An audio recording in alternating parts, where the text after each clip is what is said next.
Hai, saya Nurul Adita. Dalam video ini, saya akan mengupas tentang 10 negara paling maju pertanian di dunia. Dan jom! Berikut adalah beberapa negara pertanian dengan sistem pertanian termaju di dunia. Di tempat ke-10 ialah Korea Selatan. Sesetengah petani menggunakan robot kecerdasan buatan AI yang mampu menguruskan seluruh ladang, malah memetik beribu-ribu buah beri masak dari senja hingga ke subuh. Teknologi robot menggunakan kamera 3D untuk mengukur saiz dan warna beri untuk memeriksa sama ada beri itu cukup masak untuk dipetik. Di tempat ke-9 ialah New Zealand. Pertanian dan pengeluaran makanan sedang beralih dari luar di mana iklim, tanah dan kepakaran penanam adalah kunci kepada produktiviti, kepada model tanaman menggunakan teknologi, data dan inovasi untuk memacu kecekapan dan kemampanan. Syarikat pemula di New Zealand telah menghasilkan dan mengedarkan peralatan ultra ungu serta pilihan rawatan untuk meningkatkan ketahanan tanaman, produktiviti dan ketahanan terhadap perosak dan penyakit. Di tempat ke-8 ialah negara Perancis. Petani Perancis dengan sokongan 250 lebih syarikat pemula teknologi pertanian di negara ini dapat memahami teknologi dengan lebih baik, mencubanya dan melaksanakannya secara berskala.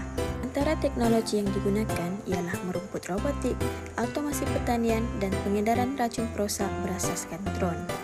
Di tempat ke-7 ialah negara Jerman. Inovasi terhebat Jerman ditemui bukan di autoban, tetapi ianya di ladang.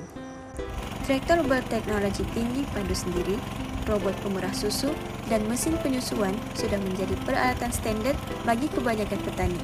Pertanian pintar ialah masa depan pertanian dengan teknologi digital yang membolehkan pertanian yang cekap dan menjimatkan sumber.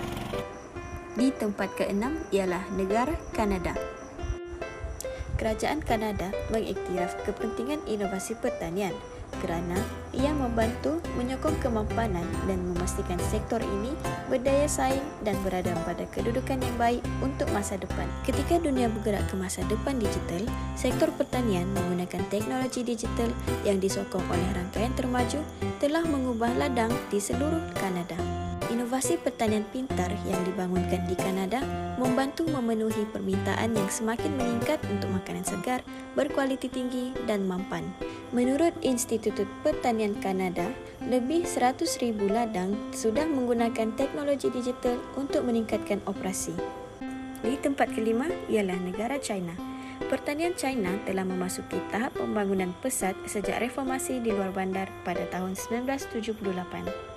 Petani di China telah mula menggunakan drone sebagai penyembur racun perosak, salah satunya dilakukan di wilayah Sichuan, barat daya China. Di tempat keempat ialah Australia. Australia adalah sebuah negara yang besar iaitu 7.5 km persegi di mana kira-kira 2/3 atau 485 juta hektar tanah di Australia boleh digunakan untuk pertanian. Sebuah artikel menyatakan bahawa petani Australia sangat inovatif dan telah menerima pakai teknologi dan amalan baru untuk memacu pertumbuhan produktiviti yang konsisten dan bertindak balas terhadap persekitaran fizikal yang mencabar. Mereka menerima dan menunjukkan keinginan untuk penyelesaian berasaskan sains dan teknologi. Petani dan usahawan di Australia telah membangunkan inovasi seperti tanaman tahan kemarau, sistem pengairan teguh dan teknologi yang boleh meramalkan hasil. Di tempat ketiga ialah Amerika Syarikat. Teknologi pertanian Amerika telah maju lebih jauh sejak abad ke-19 apabila banyak mesin dan teknologi baru dicipta. Pertanian di sana semakin membangun mesin dan teknologi yang ditemui turut digunakan untuk meningkatkan hasil dan kualiti pertanian. Contohnya, aplikasi biologi untuk cantuman tumbuhan supaya hasil buah lebih baik daripada pokok induk.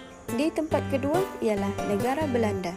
Biarpun ianya beriklim sejuk, namun ia mampu menjadi salah satu negara pengekspor produk pertanian terbesar di dunia dengan nilai ekspor sebanyak 72.8 bilion euro. Kebanyakan hasil pertanian terkenal dari Belanda termasuk benih dan bunga. Kunci kepada sistem pertanian maju di Belanda ialah penyelidikan. Salah satu pusat penyelidikan pertanian yang terkenal ialah University Wageningen. Dan di tempat pertama, negara yang paling maju pertanian di dunia ialah negara Jepun. Masyarakat Jepun sangat kreatif dalam mengusahakan tanah untuk tujuan pertanian. Mereka boleh menanam di ruang bawah tanah, di halaman, di pinggir jalan kereta api, dan sebagainya. Selepas tsunami yang memusnahkan sebahagian daripada tanah pertaniannya, Jepun merancang sistem pertanian yang lebih moden menggunakan teknologi canggih mereka. Teknologi yang boleh diperbaharui seperti traktor tanpa pemandu, mesin penanaman dan mesin penuaian mulai digunakan oleh petani. Manakala untuk menghalau serangga perosak, Jepun menggunakan teknologi lampu LED. Sebagai penutup, sains tanah berguna untuk mengurus tanah pertanian dan mengurus sistem pengairan. Jadi, kemajuan teknologi sebenarnya menjadikan pertanian lebih maju. Dan itu sahaja daripada saya. Sekian, terima kasih. Bye.